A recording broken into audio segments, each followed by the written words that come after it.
Hello ನನ್ನ ಕುಟುಂಬದವರೇ, ಹೇಗಿದ್ರೆ ಎಲ್ಲರೂ. ಇವತ್ತು ನಾನು ನಿಮಗೆ ಒಂದು ಸಿಂಪಲ್ ಆಗಿ ಬ್ರೇಕ್ಫಾಸ್ಟ್ ಕೂಡ ಹೇಳಿ, ಈವ್ನಿಂಗ್ ಸ್ನ್ಯಾಕ್ಸ್ ಕೂಡ ಹೇಳಿ, ಅಥವಾ ಯಾವಾಗಲೂ ನಿಮ್ಗೆ ಏನಾದರೂ ಹೊಸದಾಗಿ ತಿನ್ನೋಣ ಅಂತ ಆಸೆ ಬಂದರೆ ಈ ರೀತಿ ಈಸಿಯಾಗಿ ನೀವು ಮಾಡ್ಬೋದು. ಇದಕ್ಕೆ ನಾನು 2 ಕಟ್ಟಷ್ಟು ಪಾಲಕ್ ಸೊಪ್ಪನ್ನು ತೊಗೊಂಡಿದ್ದೀನಿ ಹಾಗೂ ಅದನ್ನು ಕ್ಲೀನ್ ಮಾಡಿ ತೊಳೆದು ಸಣ್ಣ ಸಣ್ಣದಾಗಿ ಈ ರೀತಿ ಕಟ್ ಮಾಡ್ತಾ ಇದ್ದೀನಿ. ಪಾಲಕ್ ಸೊಪ್ಪು ನಮ್ಮ ಹೆಲ್ತಿಗೆ ತುಂಬ ಒಳ್ಳೆಯದು. ಇದರಲ್ಲಿ ತುಂಬ ವಿಟಮಿನ್ಸ್ ಇದೆ. ನಮ್ಮ ಜೀರ್ಣಶಕ್ತಿಗೆ ಕೂಡ ಇದು ಒಳ್ಳೆಯದು. ನೋಡಿ, ಈ ರೀತಿ ಸಣ್ಣ ಸಣ್ಣದಾಗಿ ಕಟ್ ಮಾಡಿ ಇದನ್ನು ಇವಾಗ ನಾನು ಒಂದು ಬೌಲಿಗೆ ಹಾಕ್ತೀನಿ.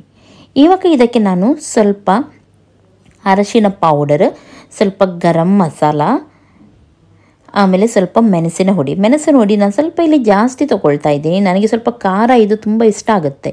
ನೀವು ಖಾರ ಸ್ವಲ್ಪ ಕಮ್ಮಿ ತಿನ್ನೋರಾದರೆ ಕಮ್ಮಿ ಹಾಕ್ಬೋದು. ಆಮೇಲೆ ಇಡೀ ಜೀರವನ್ನು ನಾನಿಲ್ಲಿ ಆ್ಯಡ್ ಮಾಡಿದ್ದೀನಿ.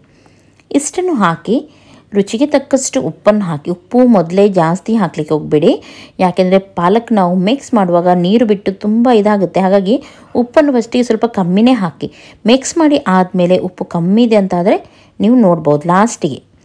ಇವಾಗ ಹಾಕಲಿಕ್ಕೆ ಹೋಗಬೇಡಿ ಜಾಸ್ತಿ ಉಪ್ಪು. ಓಕೆ, ನಾನಿಲ್ಲಿ 1 ಕಪ್ಪಷ್ಟು ಬೇಸನ್ ಅಂದರೆ ಕಡಲೆ ಹಿಟ್ಟು ತೊಗೊಂಡಿದ್ದೀನಿ. ಕಡಲೆ ಹಿಟ್ಟು ಸ್ವಲ್ಪ ಸ್ವಲ್ಪನೇ ಹಾಕಿ ಇದನ್ನು ಮಿಕ್ಸ್ ಮಾಡಬೇಕು. ಪಾಲಕ್ ತುಂಬ ನೀರು ಬಿಡೋದ್ರಿಂದ ಅದು ಗಟ್ಟಿ ಆಗೋವರೆಗೂ ನಾವು ಇದನ್ನು ಮಿಕ್ಸ್ ಮಾಡಬೇಕಾಗತ್ತೆ. ನೋಡಿ, ಇವಾಗ ನಾನು ಮಿಕ್ಸ್ ಮಾಡಿದೆ. ನೋಡಿ, ಪಾಲಕ್ ಎಷ್ಟು ನೀರು ಬಿಟ್ಟಿದೆ ನೋಡಿ. ಇವಾಗ ನಾನು ಇದಕ್ಕೆ ಸ್ವಲ್ಪ ಅಕ್ಕಿ ಹಿಟ್ಟನ್ನು ಸೇರಿಸ್ತಾ ಇದ್ದೀನಿ. ನೋಡಿ, ಈ ರೀತಿ ರೈಸ್ ಫ್ಲೋರ್ ಅಂತ ಹೇಳ್ತಾರೆ ನೋಡಿ, ಅದನ್ನು ಸೇರಿಸ್ತಾ ಇದ್ದೀನಿ. ಹೀಗೆ ರೈಸ್ ಫ್ಲೋರನ್ನು ಸೇರಿಸಿ ನೋಡಿ. ಇವಾಗ ಇದು ಇನ್ನೂ ಕೂಡ ನೀರಿದೆ, ನೀವು ನೋಡ್ಬೋದು. ಇದಕ್ಕೆ ನಾನೇನು ಮಾಡ್ತೀನಿ ಅಂದರೆ, ಇಲ್ಲಿ ಹಿಟ್ಟು ನನಗೆ ಉಂಡೆ ಕಟ್ಟಲಿಕ್ಕೆ ಆಗ್ತಾ ಇಲ್ಲ, ಹಾಗಾಗಿ ನಾನು ಇನ್ನೂ ಸ್ವಲ್ಪ ಇದಕ್ಕೆ ಕಡಲೆ ಹಿಟ್ಟು ಮತ್ತು ಸ್ವಲ್ಪ ಅಕ್ಕಿ ಹಿಟ್ಟನ್ನು ಹಾಕಿ ನೋಡಿ ಈ ರೀತಿ ಗಟ್ಟಿಯಾಗೋವರೆಗೂ ನಾನು ಇದನ್ನು ಮಿಕ್ಸ್ ಮಾಡ್ತೀನಿ. ಈ ರೀತಿ ಬರಬೇಕಿದು ಗಟ್ಟಿಯಾಗೋವರೆಗೂ. ನೋಡ್ತಾ ಇದ್ದೀರಲ್ಲ, ನೋಡಿ ಹೀಗೆ ಬರಬೇಕು. ಇವಾಗ ನಾನು ಇದನ್ನು ನೋಡಿ ಈ ರೀತಿ ಉಂಡೆಯಾಗಿ ಕಟ್ಬೋದು. ಹಾಗಾಗಿ ಒಮ್ಮೆಲೆ ನೀರಿದ್ದರೆ ನೀವೇನು ಮಾಡಬೇಕಂದ್ರೆ ಸ್ವಲ್ಪ ಕಡಲೆ ಹಿಟ್ಟು ಹಾಗೂ ಸ್ವಲ್ಪ ಅಕ್ಕಿ ಹಿಟ್ಟನ್ನು ಜಾಸ್ತಿ ಹಾಕಬೇಕು. ಹಾಗೂ ನೋಡಿ ಈ ರೀತಿ ಉಂಡೆ ಈ ರೀತಿ ಮಾಡಬೇಕು. ನೀವು ಕಾಣ್ತಾ ಇದೆ ಅಲ್ವಾ, ಈ ರೀತಿ ನಾನು ಇದನ್ನು 3 ಭಾಗವಾಗಿ ಇವಾಗ ಮಾಡ್ತಾ ಇದ್ದೀನಿ. ನೋಡಿ, ಯಾವಾಗಲೂ ಪಾಲಕನ್ನು ನೀವು ಮಿಕ್ಸ್ ಮಾಡುವಾಗ ತುಂಬ ಕಿವುಚಿ ಮಿಕ್ಸ್ ಮಾಡಬೇಡಿ, ಇದರಿಂದ ನೀರು ಇನ್ನೂ ಕೂಡ ಜಾಸ್ತಿ ಬಿಡುತ್ತೆ. ಸ್ವಲ್ಪ ಮೇಲಿಂದ ಮೇಲೆ ನೀವು ಮಿಕ್ಸ್ ಮಾಡಬೇಕು ಇದನ್ನು. ನೋಡಿ, ಹೀಗೆ ನಾನು 3 ಈ ರೀತಿ ಮಾಡಿಟ್ಟಿದ್ದೀನಿ. ಇಡ್ಲಿ ಪಾತ್ರೆಯಲ್ಲಿ ಮಾಡಿದ್ದೀನಿ. ಆಲ್ರೆಡಿ ಇಡ್ಲಿ ಪಾತ್ರೆಯಲ್ಲಿ ನೀರನ್ನು ನಾನು ಬಿಸಿ ಮಾಡಲಿಕ್ಕೆ ಇಟ್ಟಿದ್ದೀನಿ. ನೀರು ಕುದಿ ಬರುವಾಗ ಇದನ್ನು ಇಟ್ಟುಬಿಡೋಣ. ಓಕೆ, ನೋಡಿ ಈ ರೀತಿ ಇಟ್ಟು ಇದನ್ನು ಸ್ವಲ್ಪ ಹೊತ್ತಲ್ಲೇ ಇದು ಬೇಯುತ್ತೆ. ತುಂಬ ಜಾಸ್ತಿ ಟೈಮ್ ತಗೊಳ್ಳ, ಒಂದು 10 ನಿಮಿಷ ನಾನು ಇದನ್ನು ಹೀಗೇ ಬಿಡ್ತೀನಿ. ನೋಡಿ, ಇವಾಗ 10 ನಿಮಿಷ ಆಗಿದೆ. ಓಪನ್ ಮಾಡಿ ನೋಡೋಣ. ನೋಡಿ, ನಿಮಗೆ ಏನಾದರೂ ಡೌಟ್ ಇದ್ದರೆ ನೀವೊಂದು ಚಾಕು ಅಥವಾ ಏನಾದರೂ ಒಂದು ಹಾಕಿ ನೋಡಿ, ಈ ರೀತಿ ನೋಡ್ಬೋದು. ನೋಡಿ, ಚೂರು ಕೂಡ ಅಂಟ್ತಾ ಇಲ್ಲ, ಕರೆಕ್ಟಾಗಿ ಪರ್ಫೆಕ್ಟಾಗಿ ಇದು ಬಾಯ್ಲ್ ಆಗಿದೆ. ಇವಾಗ ನಾನು ಇದನ್ನು ಹೊರಗೆ ತೆಗೆದು ಸ್ವಲ್ಪ ತಣ್ಣಗಾಗಲಿಕ್ಕೆ ಇಡ್ತೀನಿ. ನೋಡಿ, ಇವಾಗ ತಣ್ಣಗಾಗಿದೆ ಇದು. ಇವಾಗ ನೋಡಿ, ಇದನ್ನು ಈ ರೀತಿ ಸಣ್ಣದಾಗಿ ನಾನು ಕಟ್ ಮಾಡ್ತೀನಿ.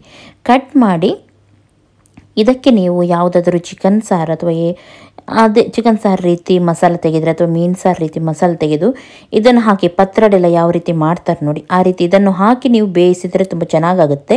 ಅಥವಾ ಈಸಿಯಲ್ಲಿ ನೋಡಿ ಈ ರೀತಿ ಎಣ್ಣೆ ಹಾಕಿ ಸ್ವಲ್ಪ ಇದರಲ್ಲಿ ಕೂಡ ನೀವು ಫ್ರೈ ಮಾಡಬೇಕು. 2 ಸೈಡ್ ಕೂಡ ಕ್ರಿಸ್ಪಿಯಾಗಿ ಫ್ರೈ ಮಾಡಿದರೆ ತಿನ್ನಲಿಕ್ಕೆ ತುಂಬ ಚೆನ್ನಾಗಿರುತ್ತೆ. ಸಾರೊಂದಿಗೆ ಕೂಡ ನೀವು ತಿನ್ಬೋದು, ಅಥವಾ ಹೀಗೇ ಈವ್ನಿಂಗಲ್ಲಿ ಟೀ ಟೈಮಲ್ಲಿ ಈವ್ನಿಂಗ್ ಸ್ನ್ಯಾಕ್ಸ್ ಇರುತ್ತೆ ನೋಡಿ, ಆ ರೀತಿ ಕೂಡ ನೀವು ತಿನ್ಬೋದು.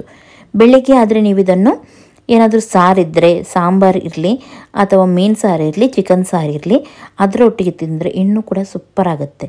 ಜಸ್ಟ್ ಒಮ್ಮೆ ನೀವು ಇದನ್ನು ಟ್ರೈ ಮಾಡಿ ನೋಡಿ. ಸಿಂಪಲ್ ಉಂಟು, ಹಾಗೂ ಒಂಥರ ಹೊಸ ಟೇಸ್ಟ್ ನಿಮಗೆ ಸಿಗುತ್ತೆ, ಚೆನ್ನಾಗಾಗುತ್ತೆ. ಇದು ತುಂಬ ಕ್ರಿಸ್ಪಿಯಾಗಿ ಮಾತ್ರ 2 ಸೈಡ್ ಕೂಡ ನೀವು ಖಾಲಿ ತಿನ್ನೋದಾದರೆ ಕ್ರಿಸ್ಪಿಯಾಗಿ 2 ಸೈಡ್ ಕೂಡ ಫ್ರೈ ಮಾಡಿ, ತುಂಬ ಚೆನ್ನಾಗಾಗುತ್ತೆ ಬಿಸಿ ಇರುವಾಗ ಇದನ್ನು ತಿನ್ನಲಿಕ್ಕೆ.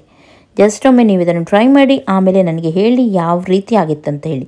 ಇವತ್ತಿನ ಈ ರೆಸಿಪಿ ನಿಮಗೆ ಇಷ್ಟ ಆಯ್ತಂತಾದರೆ ಪ್ಲೀಸ್ ಲೈಕ್ ಮಾಡಿ, ನಿಮ್ಮ ಫ್ರೆಂಡ್ಸ್ ಜೊತೆ ಎಲ್ಲರ ಜೊತೆ ಶೇರ್ ಮಾಡಿ, ಹಾಗೂ ನನ್ನ ಚಾನಲ್ಗೆ ಯಾರು ಸಬ್ಸ್ಕ್ರೈಬ್ ಮಾಡಲಿಲ್ಲ ಅವರು ಸಬ್ಸ್ಕ್ರೈಬ್ ಮಾಡಿ, ಪಕ್ಕದಲ್ಲಿರುವ ಬೆಲ್ ಬಟನ್ ಕೂಡ ಕ್ಲಿಕ್ ಮಾಡಿ.